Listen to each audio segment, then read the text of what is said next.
Ok, déjeme, voy a poner la diapositiva.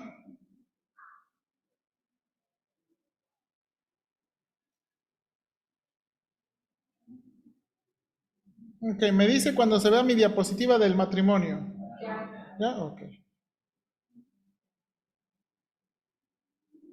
gracias.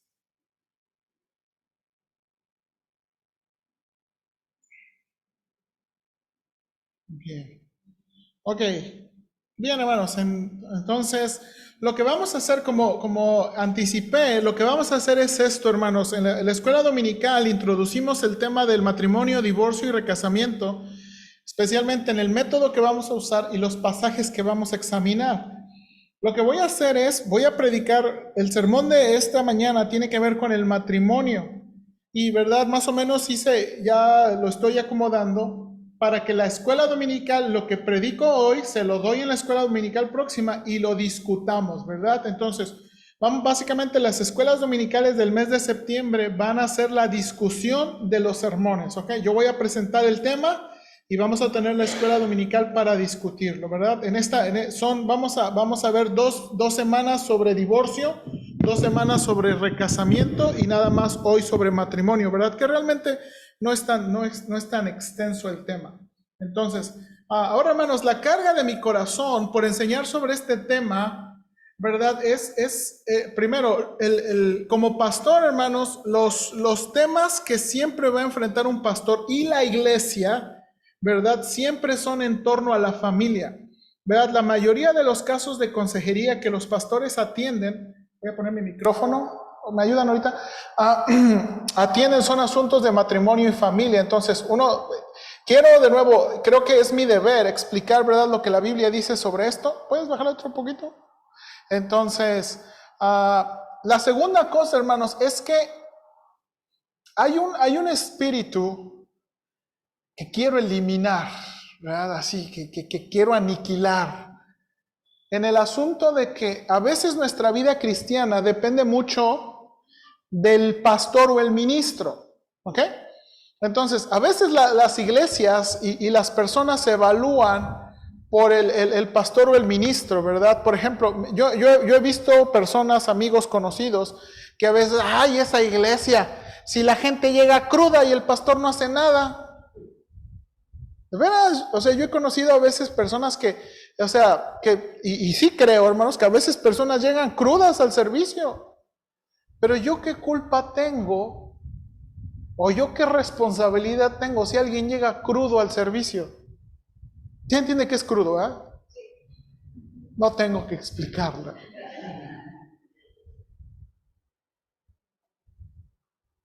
¿Verdad? Oye, ese pastor tiene unos hermanos ahí que no se han casado. ¿Yo qué responsabilidad tengo? Y hermanos, lo que yo quiero aniquilar es la idea de que su rendimiento o de que su relación con Dios depende de mí. Su relación de Dios depende de usted. Y usted es responsable de sus decisiones y de su caminar con Dios. De nada más. Y necesitamos más esa conciencia de que un día vamos a dar cuentas de todo lo que hacemos o no hacemos. Necesitamos en verdad tener eso en mente, ¿verdad? Que un día vamos a tener cuentas y que tratamos de hacer, y mi responsabilidad como pastor, usted sabe que este es mi temor como pastor, que yo quiero dar buenas cuentas al Señor de Señor. Yo les dije a la Iglesia Bautista Cordero de Dios, yo les prediqué, les enseñé, les traté de dar todo tu consejo. Oré por ellos, oré porque te obedecieran a ti, no que me obedecieran a mí. Señor, oré que te obedecieran a ti, que te rindieran cuentas a ti, ¿verdad? Porque eso es lo que voy a dar cuentas. Yo voy a dar cuentas por lo que yo hago para con ustedes, lo que yo hago por mi propia vida, lo que yo hago para con mi familia. Y la responsabilidad grande que yo tengo es de enseñar y predicar lo que Dios dice a ustedes. Pero lo que ustedes hagan, eso ya no soy responsable. Cada uno es responsable. Entonces, de veras, quiero aniquilar ese espíritu de que yo soy responsable por lo que hacen o no hacen. Y también quiero quitar ese espíritu de un pastor que voy a hacer berrinche si usted no hace lo que Dios quiere. Hermano, si usted no hace lo que Dios quiere, el único perjudicado es usted. No que voy a ser insensible y que todos vivan su vida loca. Pero hermanos, necesitamos esa conciencia más. Y especialmente en estos asuntos de matrimonio, divorcio y recasamiento, necesitamos eso más. ¿Ok? Entonces, vamos a comenzar. Voy a apagar este foquito. Vamos a orar y le digo que vamos a tratar rápidamente. Señor, ayúdame por favor. Dame gracia de nuevo. Este es un tema y estoy entrando en temas que son espinosos y difíciles. Y tú sabes que sí tengo miedo de decir y de llegar a aconsejar lo que tú no estás diciendo. Pero ayúdame, Padre Celestial, por favor. Dame gracia en poder hacer lo mejor al exponer tus palabras. Ayúdame, por favor, en Cristo Jesús. Amén. Bien, hermanos. ¿Qué vamos a ver rápidamente? Bueno, vamos a ver la definición del matrimonio, el propósito del matrimonio, las características del matrimonio y la situación del matrimonio en México. De nuevo, como anticipé en la escuela dominical, hablar del matrimonio es cubrir una variedad de temas. Hablar del matrimonio es hablar de los roles de los cónyuges, sus responsabilidades, sus privilegios. No lo vamos a cubrir en esta ocasión. Lo que queremos realmente es definir qué es el matrimonio, su propósito, ¿verdad? Y las características. Ahora, ¿por qué esto es muy importante? Porque si vamos a hablar de divorcio, ¿qué es el divorcio? Si vamos a hablar de una separación de un matrimonio, realmente necesitamos entender qué es un matrimonio. Y eso es lo que queremos hacer lo mejor que podamos. Aquí está el pasaje clave. Todos vamos a leer Génesis 2:24, por favor. Génesis 2:24 en su Biblia o aquí en la diapositiva, a la de 3. 1, 2, 3.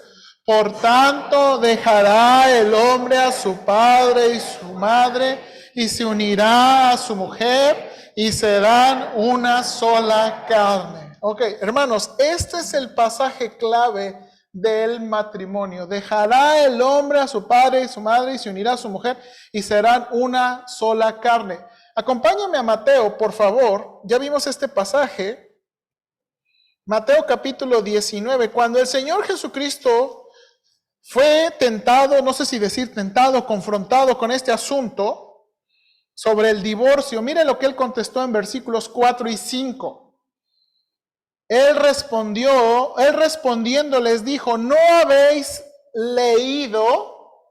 Note eso, ¿no habéis leído que el que los hizo al principio, varón y hembra los hizo? Y dijo, por esto el hombre dejará a su padre y madre y se unirá a su mujer y los dos serán una sola carne. El Señor, note aquí las palabras del Señor. El Señor está citando el pasaje del Antiguo Testamento, ¿sí o no? Está citando el carácter de Dios como creador, el iniciador del Señor como el matrimonio. Entonces, es otro pasaje clave. Ahora, nótese, por favor, en Efesios 5:31. Vamos a Efesios 5:31, por favor.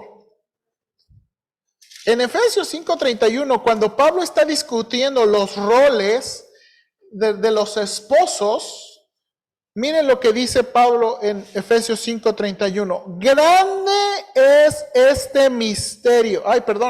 Era 31 y 30, perdón, 31, sí. Por esto dejará el hombre a su padre y a su madre y se unirá a su mujer y los dos serán una sola carne. Ahora miren el versículo 32, ya que andamos aquí. Grande es este misterio. Mas yo digo esto respecto de Cristo y de la... Ahora, hermanos, ¿cuál es el misterio? ¿Cuál es el misterio? Bueno, el misterio es cómo dos personas llegan a ser ¿qué?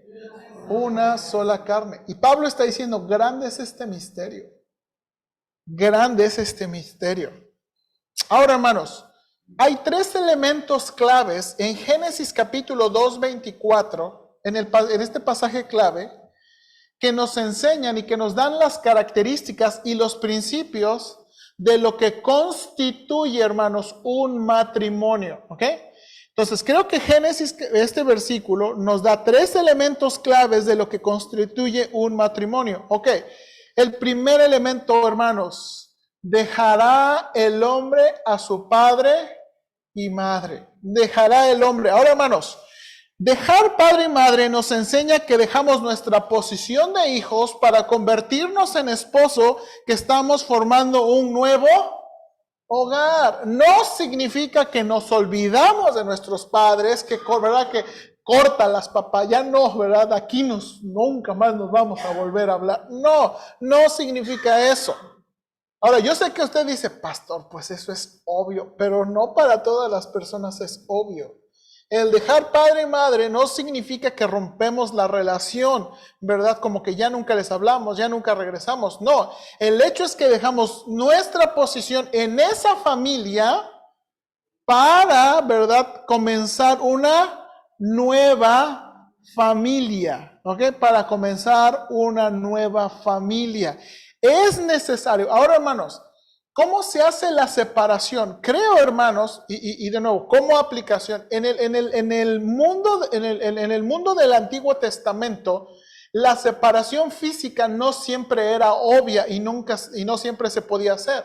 Recuerden, vivían en comunidades, o sea, la familia vivía en comunidades. Entonces, la familia tenía mucho terreno y en el mismo terreno pues venía el papá y los hijos, pero había una separación, ¿ok? Había una separación, aunque vivían dentro del mismo terreno, había una separación de una casa, una familia con otra, aunque vivían ¿verdad?, en una sociedad patriarcal.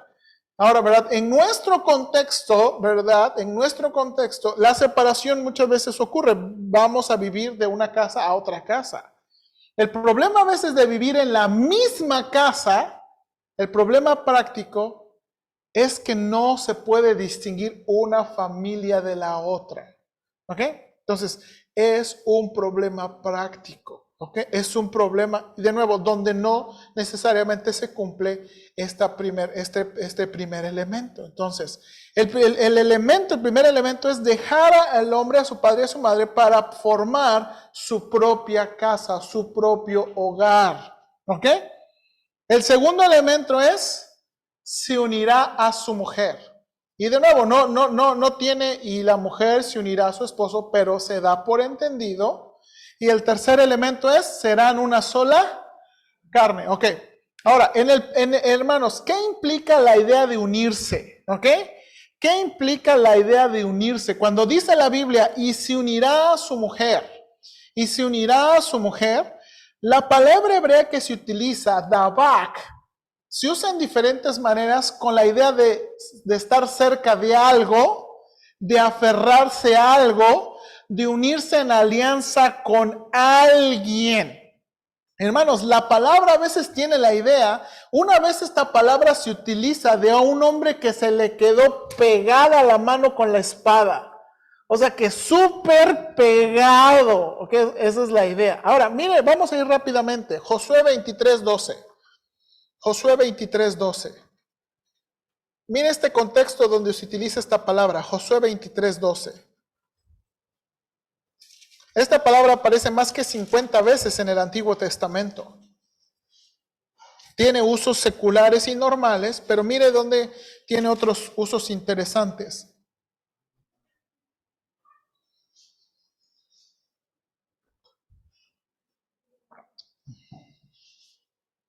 Dice, porque si os apartareis y os uniereis, ahí está la palabra dabak, a lo que resta de estas naciones que han quedado con vosotros. Ahora mire, nada más dice unirse. Ahora el contexto va a explicar qué tipo de unión.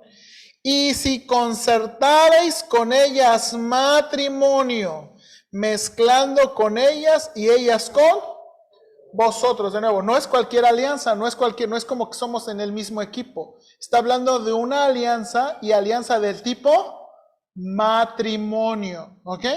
Matrimonio. Ok, otra vez donde aparece esta palabra, Ruth 1:14, por favor.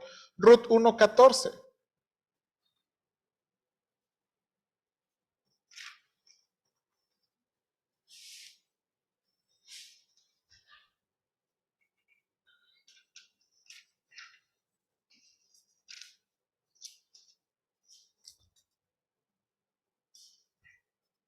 Ruth 1:14, mire lo que dice.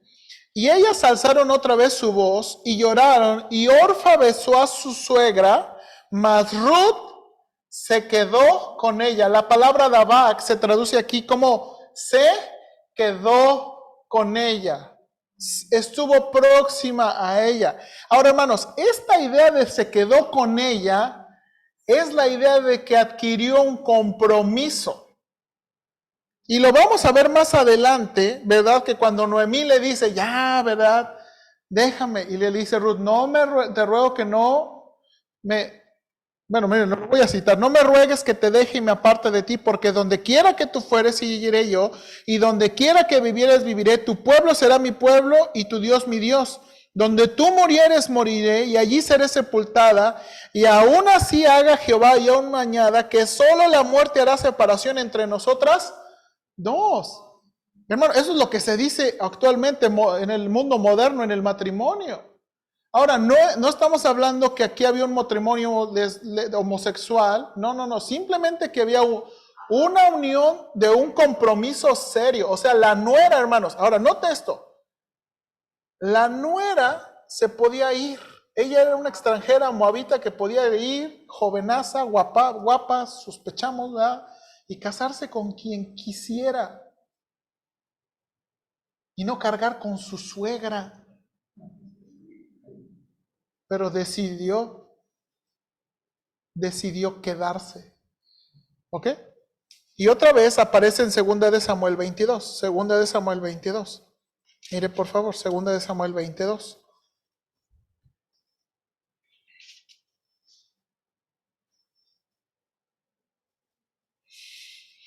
Dice, así todos los hombres de Israel que abandonaron a David, siguiendo a Seba, hijo de Bicri, mas los de Judá siguieron a su rey desde el Jordán hasta Jerusalén. Y la palabra Dabak se traduce aquí, siguieron.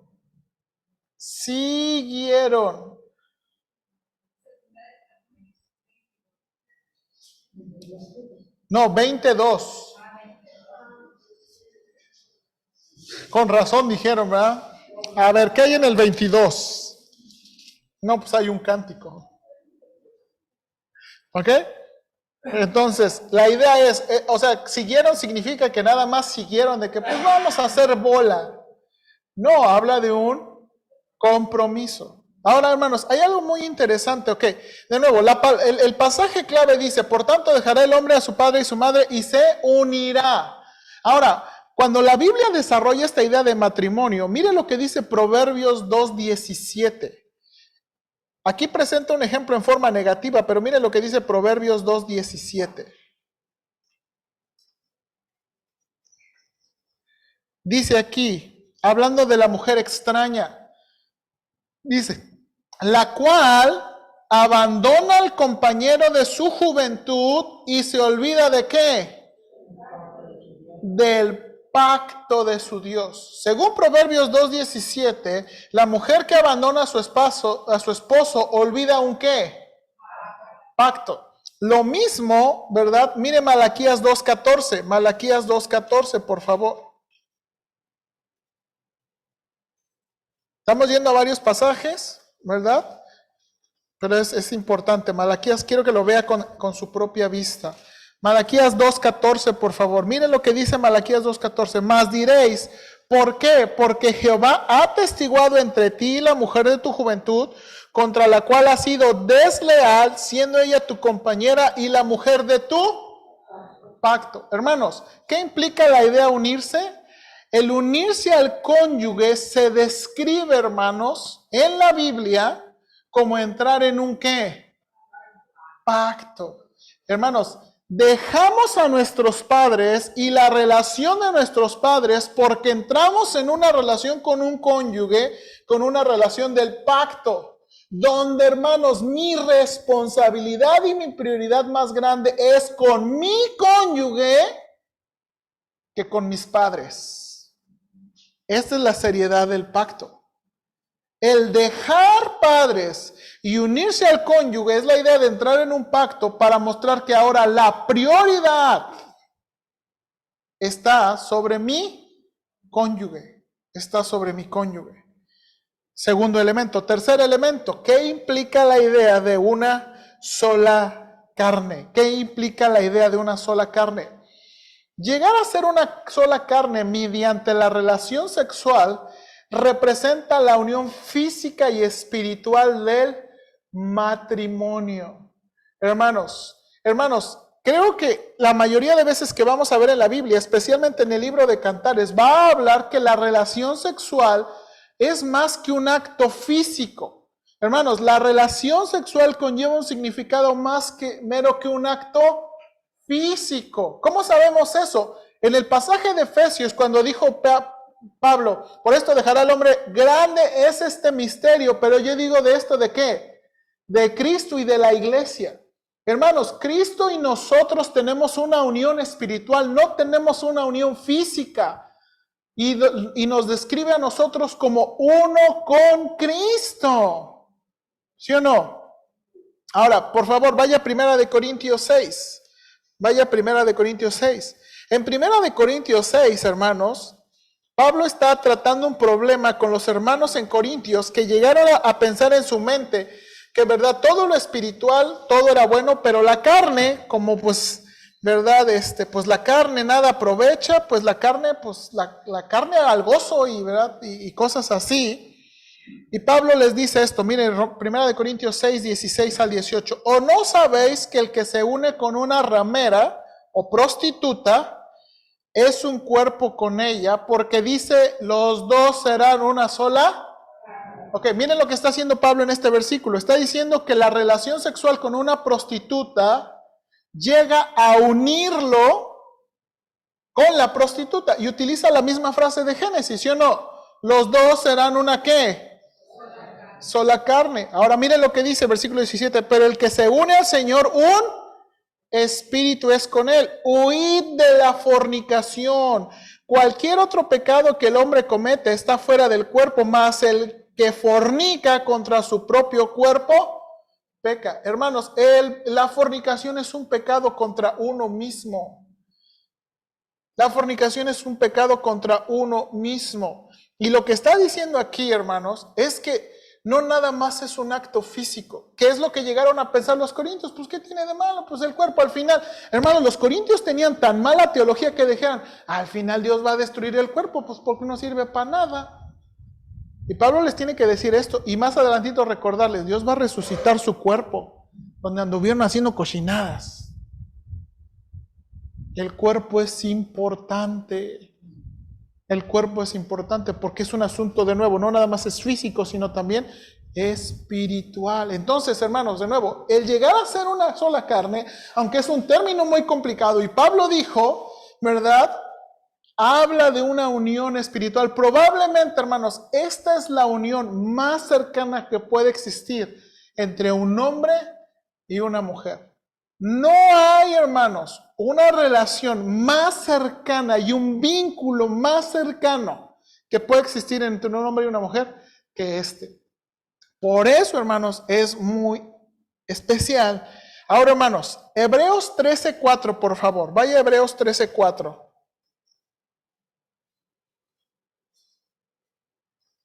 Mire lo que nos va a recordar Hebreos 13:4.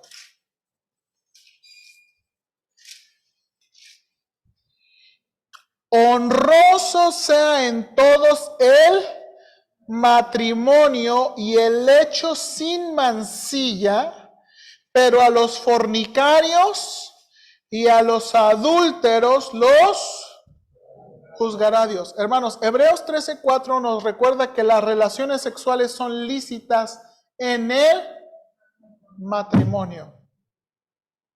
Hermanos, las relaciones sexuales son lícitas en el matrimonio. Ahora, aquí viene la cosa que yo les digo. Ay, pensé que estaba el pasaje ahí. ¿Qué tiene la condición del pasaje? Para los fornicarios y a los adúlteros los juzgará. Dice la iglesia, dice el pastor, los diáconos. ¿Para quién debemos buscar tener más responsabilidad y temor? ¿Quién siempre nos ve? Pero en la realidad, a veces, ¿de quién nos cuidamos? ¿No? O sea, piénselo, piénselo. Ahora mire, note otra cosa, mire otro pasaje interesante. Primera de Tesalonicenses 4:6, por favor. Primera de Tesalonicenses 4:6.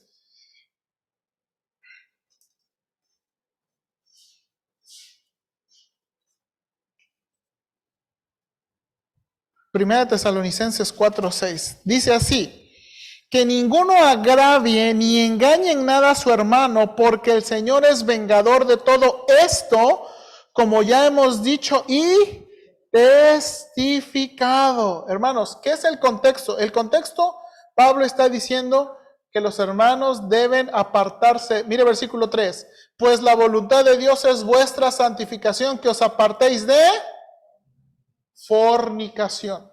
Mire lo que dice el versículo 4, que cada uno sepa tener su propia esposa en santidad y honor. Hay otra manera de leer ese versículo.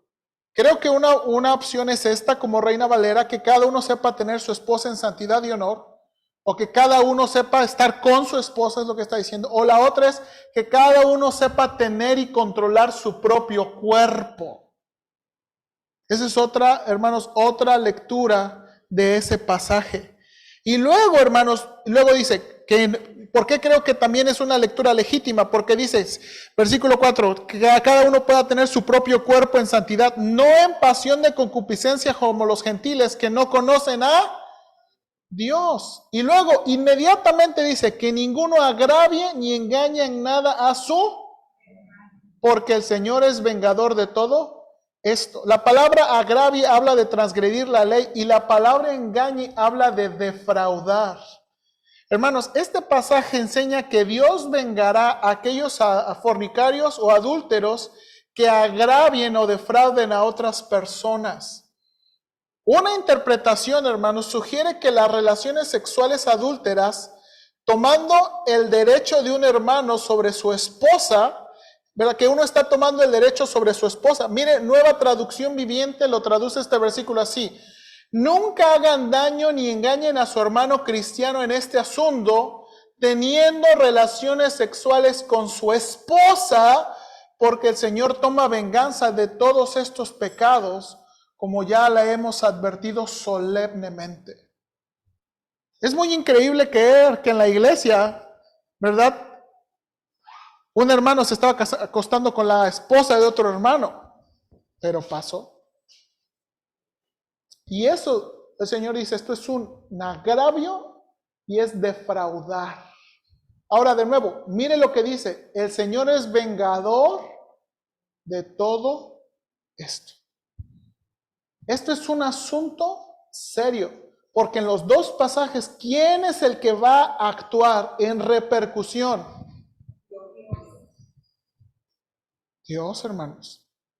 Ahora, otra interpretación, ¿verdad? Otra manera de ver ese pasaje también es que en la iglesia, entre jóvenes solteros, estaban engañando, ¿verdad?, especialmente a las mujeres, y los hombres estaban, ¿verdad?, teniendo relaciones con las mujeres y tomando la virginidad de las jóvenes para sí mismo. Y lo toma como un fraude. Lo estás defraudando. Ahora, ¿por qué? Porque esa es la idea. Porque eso se tiene derecho dentro de los límites del matrimonio. Entonces, ahora, ¿por qué estamos diciendo esto? Porque la idea de una sola carne, ¿verdad?, es mediante la relación sexual, es lo que representa. Hermanos, la unión física es parte del matrimonio y un elemento del matrimonio que constituye. Por eso, fornicación y adulterio son serios. ¿Por qué? Porque solamente son permitidos dentro de los límites del matrimonio. Ok, ahora note esto, por favor.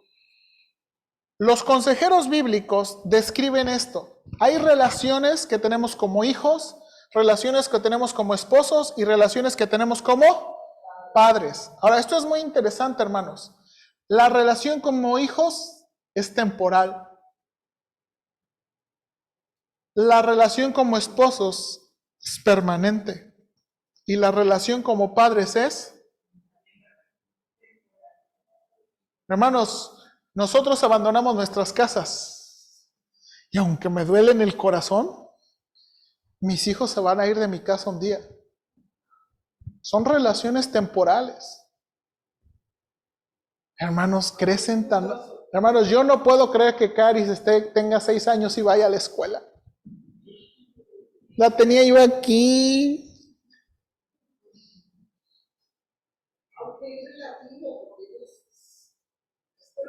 Ahora estamos sí, ahora, pero estamos hablando de este tipo de relación. La de esposos es la única relación permanente. Es la única relación permanente. Ahora, hermanos, ¿cuál es el propósito del matrimonio? ¿Cuál es el propósito del matrimonio? Creo que Adams lo define de una manera muy clave. Pacto de compañerismo. Pacto de compañerismo.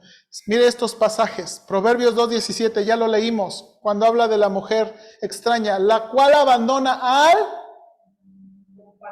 compañero de su juventud y se olvida del pacto de su Dios. Malaquías dice lo mismo, ¿verdad? Porque Jehová ha testiguado entre ti y la mujer de tu juventud, con la cual has sido desleal, siendo ella tu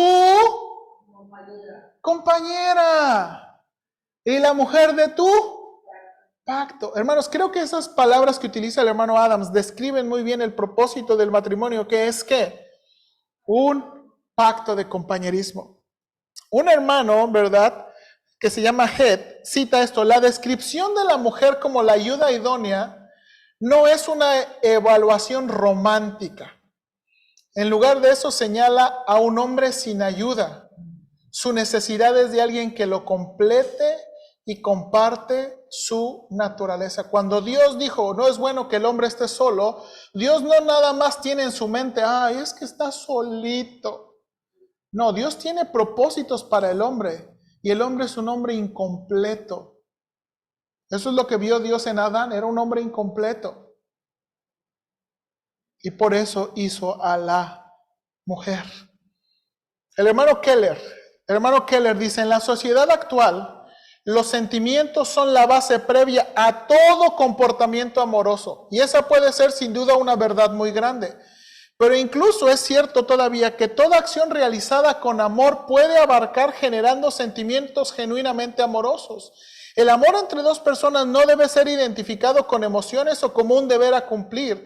El amor en el matrimonio es simbólico y una compleja combinación de ambas cualidades. Porque realmente hay yo quiero estar con él, hay sentimientos, pero a veces no. Y por eso es un ¿qué? Pacto. Porque no, ¿verdad? No nos guiamos nada más por lo que sentimos, sino que hay un compromiso y hay un deber. Y esta es una combinación. Ahora, hermanos, pregunta. Algunas consideraciones en la Biblia. En la Biblia, ¿la corte civil o religiosa regulaba el matrimonio? Porque hicimos esta pregunta en la escuela dominical. Ok, si alguien ustedes que han leído la Biblia de pasta a pasta, si alguien se quería casar, ¿a dónde iban? ¿Dónde dice la Biblia que iban? ¿Ahí sí dice? No dijo que no dice que iban con A ver, ¿dónde en la Biblia dice que iban cuando se querían casar? Hermano Jesús. ¿Con los papás? Ok, ahí vamos. Ok, ahora, ¿por qué esto es importante, hermanos? Ahorita me va a entender por qué esto es importante. ¿Verdad? En la Biblia no había una corte civil o religiosa que regulaba el matrimonio explícitamente. ¿Ok? Por lo menos tenemos 3 ejemplos en la Biblia, note aquí, que nos dan la condición importante para que exista el matrimonio. Hay una condición importante para que exista el matrimonio. Hermana Xochitl. Ahí vamos, no se me adelante, ¿ok? Ok, mire por ejemplo, ¿verdad? Ay, perdón. No apunté, perdón. Ok, hermanos, la primera, Isaac y Rebeca, en Génesis capítulo 24. En Génesis capítulo 24, ¿verdad? Versículos 60 y 67. Vaya ahí, por favor. Génesis 24, 60 al 67. Génesis 24. Hay 3 ejemplos, por lo menos en la Biblia, que nos dan una característica importante. Génesis 24, 60 y 67. Dice, y bendijeron, Génesis 24, y bendijeron a Rebeca y le dijeron, hermana nuestra, sé madre de millares de millares y posean tus descendientes las puertas de tus enemigos. Versículo 67. Y la trajo Isaac a la tienda de su madre Sara y tomó a Rebeca por mujer y la amó y se consoló Isaac después de la muerte de ella. El contexto enseña que el siervo fue al padre para pedirla, el padre estuvo de acuerdo, Rebeca estuvo de acuerdo. Muy interesante aquí, hermanos, ¿verdad? Por aquellos que dicen que hay matrimonios arreglados, ¿verdad? Le preguntaron a Rebeca, ¿quieres ir o no quieres ir? A lo mejor está feo. Y dijo, pues voy. Peor es nada, ¿no? Dijo. Ok.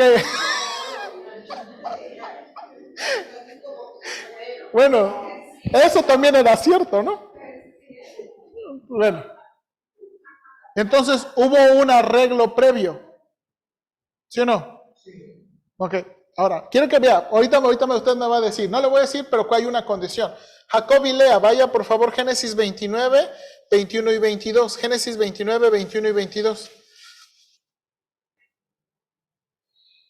Entonces dijo Jacob a Labán, dame mi mujer, porque mi tiempo se ha cumplido para unirme a ella. Entonces Labán juntó a todos los varones de aquel lugar e hizo banquete. Yo creo que desde ahí hay pachangas en las bodas, ¿no? ¿Ok? Ahora, un último pasaje, Ruth 4, por favor, Ruth 4. No estoy diciendo que son los únicos, pero por lo menos estos 3 pasajes nos enseñan una condición importante del matrimonio. Ruth, capítulo 4, por favor, Ruth, capítulo 4.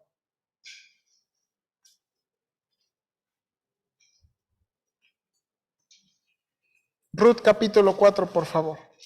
Note aquí, vos subió a la puerta y se sentó allí. He aquí que pasaba aquel pariente de quien vos había hablado y le dijo, fulano, ven acá y siéntate. Y vino y se sentó. Entonces él tomó a 10 varones de los ancianos de la ciudad y dijo, sentaos aquí, y ellos se sentaron.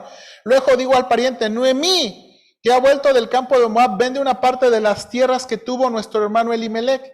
Y yo se decidí hacértelo saber y decirte que la compres en presencia de los que están aquí sentados y de los ancianos de mi pueblo. Si tú quieres redimir, redime, y si no quieres redimir, decláramelo para que yo lo sepa, porque no hay otro que redima, sino tú y yo después de ti. Y él respondió, yo redimiré. Entonces replicó vos, el mismo día que compres las tierras de mano de Noemí, debes tomar también a Ruth la moabita, mujer del difunto, para que restaures el nombre del muerto sobre su posesión. Y respondió el pariente, no puedo redimir para mí, no sea que dañe mi heredad. Redime tú usando mi derecho, porque yo no podré redimir. Había ya desde hace tiempo esta costumbre en Israel tocante a la redención y al contrato, que para la confirmación de cualquier negocio uno se quitaba el zapato y lo daba a su compañero, y esto servía de testimonio en Israel. Entonces el pariente dijo a vos, tómalo tú, y se quitó el zapato. Vos, dijo a los ancianos y a todo el pueblo, vosotros sois testigos hoy que he adquirido de mano de Noemí todo lo que fue de Elimelech y todo lo que fue de Quelión y Malión, y que también tomo por mi mujer a Ruth la moabita, mujer de Malón, para restaurar el nombre del difunto sobre su heredad, para que el nombre del muerto no se borre entre sus hermanos, y de la puerta de su lugar vosotros sois testigos hoy. Hermanos, ¿cuál era la condición para que el matrimonio se efectuara?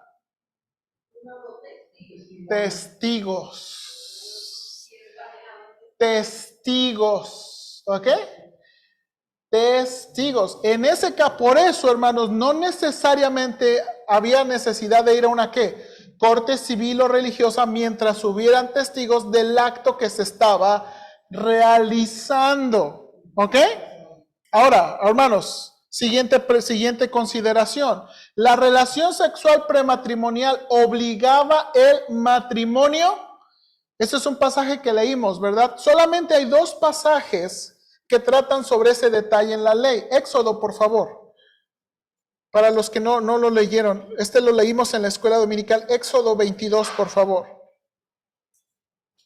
Éxodo 22, 16 y 17. Dice, si alguno engañare a una doncella que no fuere desposada y durmiere con ella, debe dotarla y tomarla por mujer. Si su padre no quisiera dárselas, él le pesará plata conforme a la dote de las vírgenes. El otro pasaje en Deuteronomio dice que si le engaña, debe tomarla por esposa y no la puede despedir. Entonces, sí. Ahora, ¿por qué? Ahora, hermanos, este pasaje, de nuevo, este pasaje está describiendo a un hombre y mujer que tienen relaciones sexuales sin haber hecho arreglos prematrimoniales. ¿Ok? No habla de relaciones adúlteras, un casado o los 2 casados. Si había una relación adúltera, el castigo era apedreamiento. Si había un arreglo, mire, vaya a Deuteronomio 22. Aquí Deuteronomio 22 nos da bien los detallitos. Deuteronomio 22.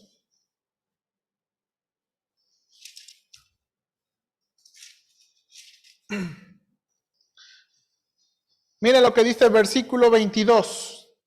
Si fuere sorprendido alguno acostándose con una mujer casada con marido, ambos morirán. El hombre que se acostó con la mujer y la mujer también. Así quitarás el mal de Israel. Mira lo que dice el versículo 23. Si hubiera una muchacha virgen desposada con alguno, eso habla de un compromiso, y alguno la hallare en la ciudad y se acostare con ella, entonces los sacaréis a ambos a la puerta de la ciudad y los apedrearéis y morirán. La joven porque no dio voces en la ciudad y el hombre porque humilló a la mujer de su prójimo. Así quitarás el mal en medio de ti. Entonces Dios nunca permitió, ¿verdad?, que se casaran o que se reunieran con una relación adúltera o con compromiso. Y luego aparece este versículo 25, mas si un hombre hallara en el campo a la joven desposada, esto habla de una violación, ¿verdad? Versículo 25 habla de una violación. Hallar en el campo a la joven desposada y la forzare a aquel hombre acostándose con ella, morirá solamente el hombre que se acostó con ella.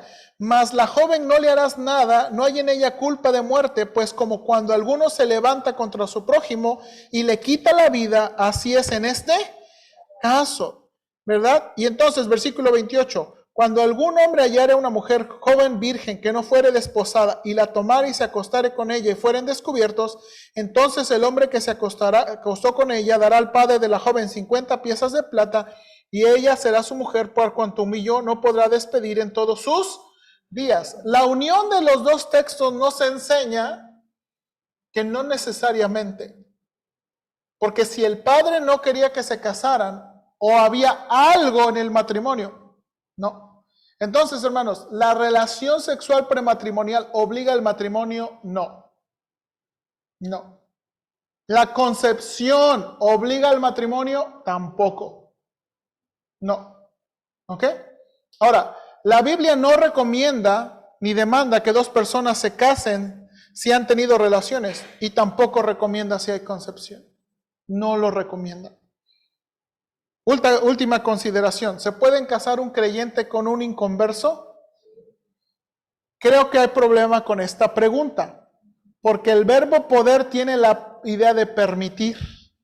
Creo que la Biblia exhorta y recomienda fuertemente a no unirse en yugo desigual. Sin embargo, la iglesia no puede prohibir o no tomar como válido un matrimonio que se hace en esta situación. El hermano MacArthur, en un libro que escribió y que tengo ahí, que se llama El dilema del divorcio, él dijo que cuando tomó la iglesia, vinieron, querían casarse con él y le dijeron, queremos casarnos, pero era un creyente y un inconverso. Y el hermano le dijo, bueno, yo no los puedo casar. Bueno, pero podemos usar, o sea, pues sí, yo sé que usted tiene esa convicción, pero pues podemos usar la iglesia. No, no pueden usar la iglesia. Pueden casarse fuera, pero no dentro, porque no es algo que Dios aprueba. Dios no aprueba un matrimonio entre creyentes o inconversos. ¿Okay? No es algo que Dios aprueba. ¿Okay? Ahora, de nuevo, otra vez quiero recalcar, la iglesia no está en la posición de prohibir o no tomar como válido. No lo aprueba, no lo recomendamos. Pero no somos, de nuevo, una institución jurídica como para prohibir, ¿verdad? O no tomar como válido. ¿Sí? O sea, hermanos, si por ejemplo aquí se casa un creyente y un inconverso y ya vienen a la iglesia, no, ustedes, para nosotros, ustedes no son matrimonio.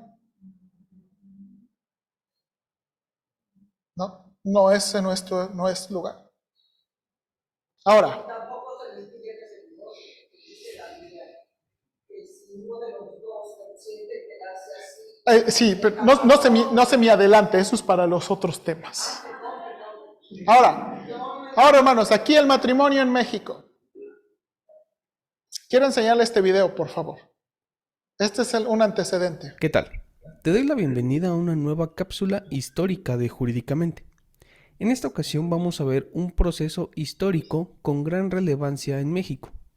En este video te voy a explicar cuáles fueron las leyes de reforma y su importancia a la fecha en el México moderno. Así que, comenzamos. Las leyes de reforma tuvieron su lugar después de que el movimiento de los liberales depone al gobierno de Santa Anna en 1855, durante los gobiernos de Juan Álvarez, Comonfort y Benito Juárez. En 1857 se promulga una nueva constitución en la que se refleja el movimiento liberal. Sin embargo, aún quedaba pendiente reformar ciertas leyes secundarias para hacer efectiva la búsqueda de la separación de la Iglesia y el Estado. Como consecuencia de esto, se promulgan entre 1856 y 1859, durante el gobierno de Comonfort y Benito Juárez, las siguientes leyes: Ley de Nacionalización de Bienes Eclesiásticos, Ley de Matrimonio Civil, Ley Orgánica de Registro Civil, Decreto de Secularización de Cementerios y Ley sobre Libertad de Cultos. Estas leyes le quitaban a la Iglesia el control sobre el matrimonio, registro de nacimientos y defunciones, así como reducir sus propiedades y generar una libertad de pensamiento religioso. Esta serie de reformas no fue sencilla, puesto que mucha gente no estaba conforme, razón por la cual se dio la Guerra de Reforma, o también llamada Guerra de los 3 años. Con motivo de esta guerra, la estabilidad del país se vio afectada, conllevando al incumplimiento de pagos del gobierno de México con sus deudas con España, Reino Unido y Francia, siendo los franceses quienes no negociaron y se dio su intervención posteriormente.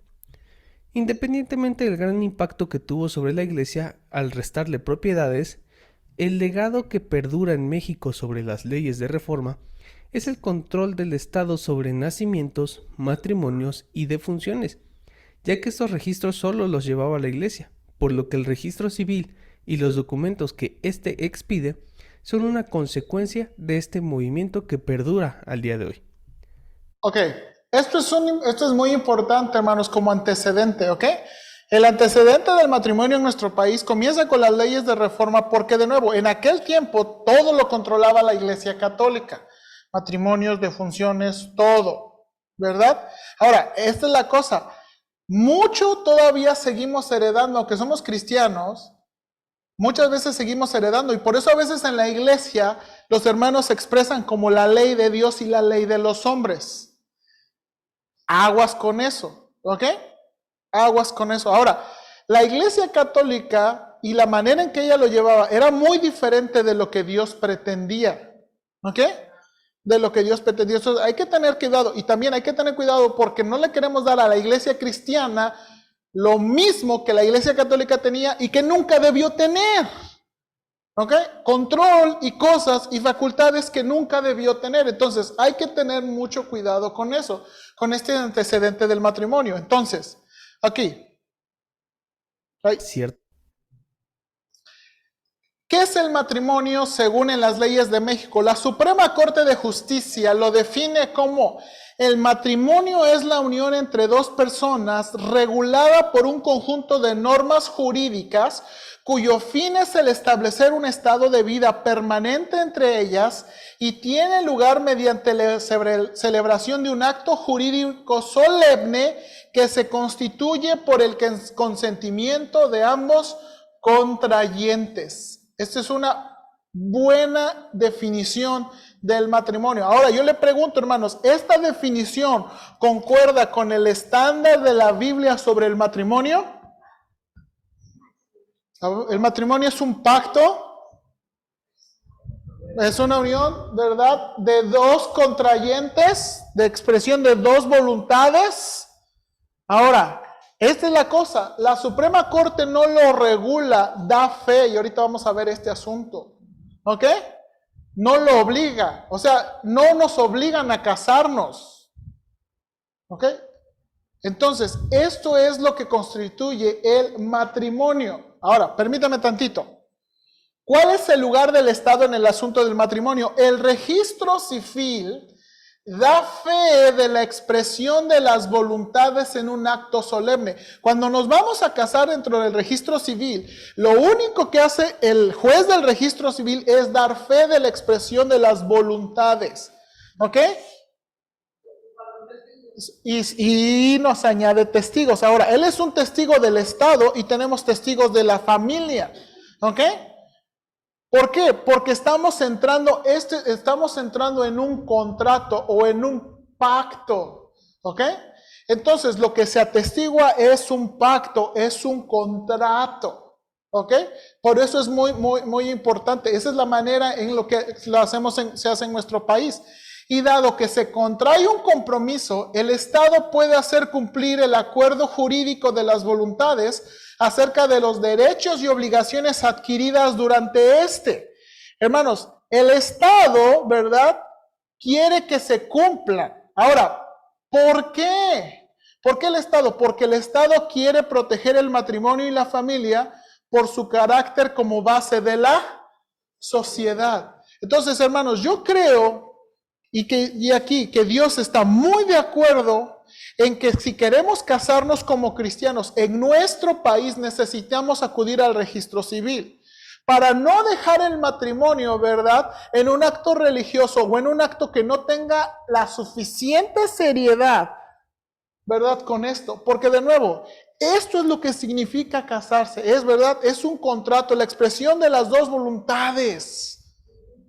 ¿Verdad? Y hermanos, en un matrimonio, nos estamos comprometiendo a tener derechos y obligaciones. Y el problema, hermanos, que tenemos, que dejó el antecedente de la Iglesia Católica y que a veces es de la Iglesia Cristiana, es que, pues como la Iglesia, a ver, pues dile al pastor que me venga y que me obligue, o dile a los hermanos que me vengan.